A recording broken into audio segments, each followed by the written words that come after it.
Hello guys, how are you? I hope you will be very fine. दोस्तों आप सभी को present success general knowledge channel में बहुत बहुत स्वागत है दोस्तों आज का जो टॉपिक है एग्ज़ाम की दृष्टि से बहुत ही महत्वपूर्ण टॉपिक है दोस्तों।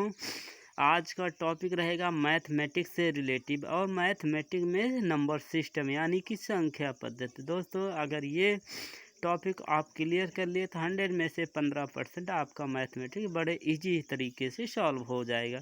तो दोस्तों इसमें मल्टीपल यानी कि डिवाइड करना हो काटना हो इससे रिलेटिव है। तो दोस्तों देरी न करते हुए हम शुरू करते हैं। दोस्तों यदि हमें किसी भी संख्या को 2 से विभक्त करना है तो उसके कुछ रूल एंड नियम होते हैं। 2 से विभक्त होने का नियम मैं आपको बता रहा हूँ। जिस किसी भी दी गई संख्या के इकाई अंक में 0, 2, 4, 6, 8 आदि हो तब वह संख्या 2 से पूर्णतया विभक्त होगी। या जिस संख्या में सम हो, संख्या के अंत में सम संख्या हो, वो पूर्णतया 2 से विभक्त होगी। एग्जाम्पल के माध्यम से आपको बता दे रहा हूँ। 8, 1, 3, 6, 4, 7, 4। तो दोस्तों लास्ट में इसमें क्या है? 4 है। 4 क्या है? सम संख्या है। सम संख्या है। अगर लास्ट में इकाई का अंक सम है तो ये समझ लीजिएगा आप 2 से पूर्णतया वो कट जाएगी, पूर्णतया विभक्त होगी। और इसमें भी दिया गया है 2 से वही संख्या विभक्त होगी जो 0 लास्ट में इकाई का अंक 0 हो या 2 हो या 4 हो या 6 हो या 8 हो, तो वो 2 से पूर्णतया विभक्त हो जाएगी। तो दोस्तों लास्ट में सम संख्या है तो ये 2 से पूर्णतया विभक्त होगी। दोस्तों इसी प्रकार अदर एग्जाम्पल हैं, तो आप एक एग्जाम्पल समझ लीजिए और आगे स्वयं ही सॉल्व कीजिएगा। तो दोस्तों आगे नेक्स्ट है 3 से विभक्त होने का नियम। दोस्तों 3 से विभक्त होने का नियम बहुत ही ईजी है।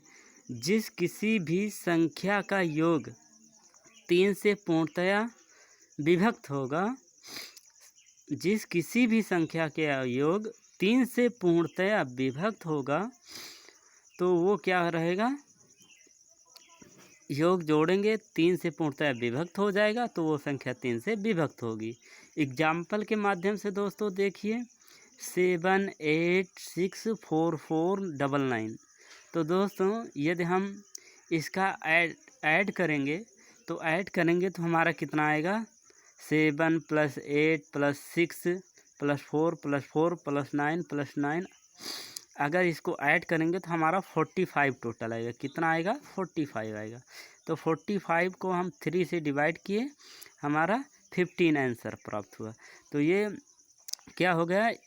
पूरी संख्या के योग 3 से डिवाइड हो गया, अतः ये 3 से ये पूर्णतः विभक्त है संख्या। तो इसी प्रकार अन्य एग्जाम्पल भी रहेंगे।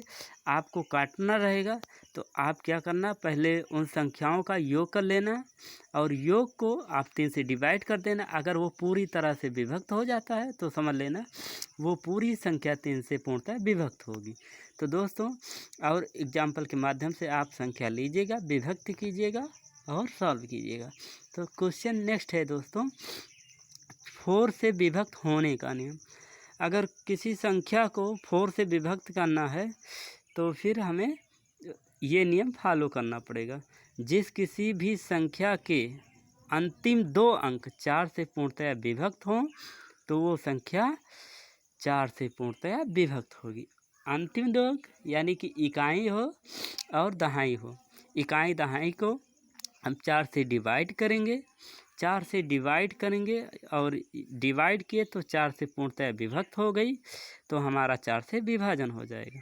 तो दोस्तों देख लीजिए 5, 3, 7, 6, 1, 9, 4, 2। तो इसमें लास्ट का 2 अंक लेंगे, क्या? इकाई एंड दहाई। तो इसमें 2 अंक कितना है? 42। 42 को हम 4 से डिवाइड किए, 4 से डिवाइड किए तो ये पूर्णतः विभक्त नहीं होगा। ये कितना आ जाएगा दोस्तों?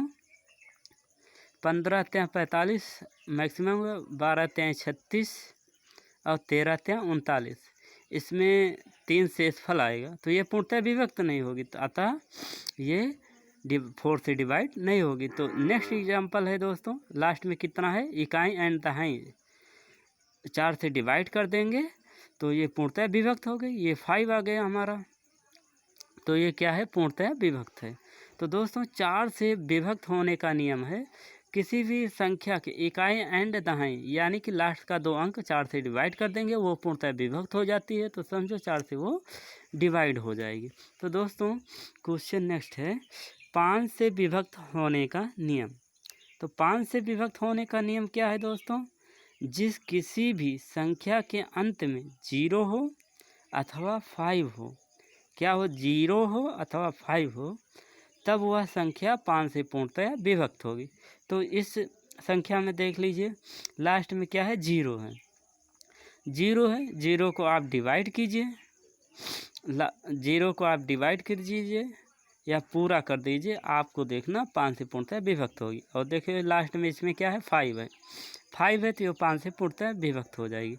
तो आप इसको 5 से डिवीजन करके देखिएगा, ये पूर्णतः दोनों संख्याएं पूर्णतः विभक्त होंगी, यानी कि 5 से विभक्त होने का नियम आप समझ गए। जिस संख्या के अंत में 0 हो या 5 हो और आपको 5 से डिवाइड करना है तो वो 5 से पूर्णतः विभक्त हो जाएगी। तो क्या कोई भी क्वेश्चन आप आसानी से सॉल्व कर दोगे अगर इन नियम को आप रिमेंबर करके रखते हो, यानी कि याद कर लोगे तो। और दोस्तों 8 से विभक्त होने का नियम, 8 से विभक्त होने का नियम है, जिस किसी भी दी गई संख्या के अंत में 3 या इकाई दहाई सैकड़ा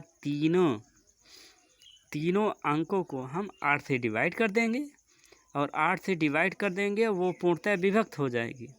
तो वो क्या, हमारा 8 से विभक्त होने वाली संख्या है। जैसे देख लीजिए 3 5 7 4 8 4 8, तो लास्ट का 3 अंक हम डिवाइड करके देख लेंगे, अगर पूरा डिवाइड हो जाता है 8 से तो ये पूरी संख्या 8 से डिवीजन हो जाएगी, डिवाइड हो जाएगी। तो 8 से इसे करेंगे, 8 दहम 80, 4 बचा, 48 हो गया, 48 को 8 से 8 छंग 48, तो ये क्या हुआ, 106 आ गया। तो ये क्या है, अंतिम 3 अंक 8 से पूरा डिवाइड हो रहे हैं, तो इसलिए ये पूरी संख्या 8 से पूर्णतः विभक्त होगी। तो दोस्तों इस नियम को आप हमेशा के लिए रिमेंबर कर लीजिएगा। तो दोस्तों क्वेश्चन नेक्स्ट है 9 से पूर्णतः विभक्त होने का नियम। 9 से पूर्णतः विभक्त होने का नियम क्या है दोस्तों, दी गई संख्या के सभी अंकों का योग 9 से पूर्णतः विभक्त हो तो वो संख्या 9 से विभक्त होगी। ये क्या कह रहा है, दी गई संख्या, कोई भी संख्या है, उन सभी संख्याओं को आप ऐड कर लीजिए, ऐड करके जो आए उसे 9 से डिवाइड कर दीजिए और डिवाइड कीजिएगा तो वो पूरा कट जाती है, तो हमारा क्या है, 9 से विभक्त हो जाएगी। देखो जैसे इसमें 6 + 4 + 8 + 5 + 9 + 1 सभी को ऐड करेंगे तो हमारा 36 और 36 आ गया। तो 36 को 9 से हम डिवाइड किए, 4 आ गया, तो ये क्या हुआ, पूर्णतः विभक्त हो गई। तो ये हमारा 9 से पूर्णतः विभक्त हो गई। तो दोस्तों इस नियम को आप भूलिएगा नहीं। जैसे 3 से डिवाइड करते हैं किसी भी संख्या को, तो उसको भी पूरा ऐड करके और 3 से डिवाइड कर दिया जाता है, पूर्णतः विभक्त हो वो 3 का, मतलब सेम 9 और 3 अंक का सेम प्रोसेस है दोस्तों। अब ये रहा नेक्स्ट 11 से विभक्त होने का नियम। 11 से विभक्त होने का नियम क्या है दोस्तों, 11 से विभक्त होने का नियम है, दी गई संख्या में इकाई अंक से बाईं ओर चलने पर सम स्थानों के अंकों का योग प्लस विषम स्थानों के अंकों का योग का अंतर 0 हो अथवा 11 हो तो वो पूर्णतया 11 से विभक्त हो जाएगी। इसको आप नहीं समझोगे, कोई भी संख्या दी गई है, ठीक है, उसमें इकाई अंक के बाईं ओर चलने पर सम स्थानों के अंकों का योग तथा विषम स्थानों के अंकों का योग दोनों का अंतर कर लीजिए। यदि 0 प्राप्त होता है अथवा 11 प्राप्त होता है तो वो क्या है, 11 से पूर्णतः विभक्त हो जाएगी।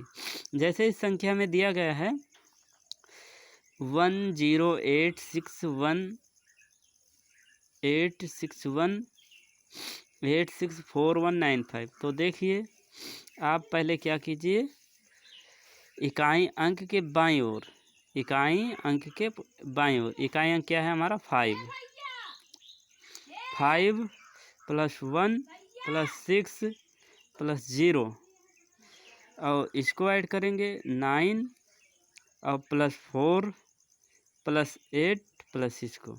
तो इसमें देखिए डिवाइड ऐड किया, पहले ऐड किया दोनों को, लेफ्ट प्लस राइट को, यानी कि सम और विषम को, और घटा लिया, हमारा 10 आ गया। और इसमें क्या है 0 + 11 होना चाहिए, 0 + 11 नहीं आया तो ये हमारा 11 से पूर्णतः विभक्त नहीं होगी। तो नेक्स्ट एग्जाम्पल के माध्यम से समझते हैं, क्या है इकाई से सम हो। तो ये क्या हुआ, इकाई से सम अंक, सम क्या हुआ 5 + 1 + 3 ले लिया, ऐड किया, और प्लस क्या हुआ विषम, विषम लिए हम, विषम में क्या है हमारा 2 0 + 6 और +1 ऐड किए, ये हमारा 9 + 9 आ गया, 0 आ गया। अगर 0 हो या 11 हो तो वो संख्या क्या हुआ 11 से पूर्णतः विभक्त हुई। तो दोस्तों इसी प्रकार अन्य एग्जाम्पल के माध्यम से आप समझिएगा। दोस्तों मैं आपको पूरा समझाने की कोशिश की, और दोस्तों यदि वीडियो आपको पसंद आए तो आप like and subscribe and share करना न भूलें। दोस्तों thank you for watching this video.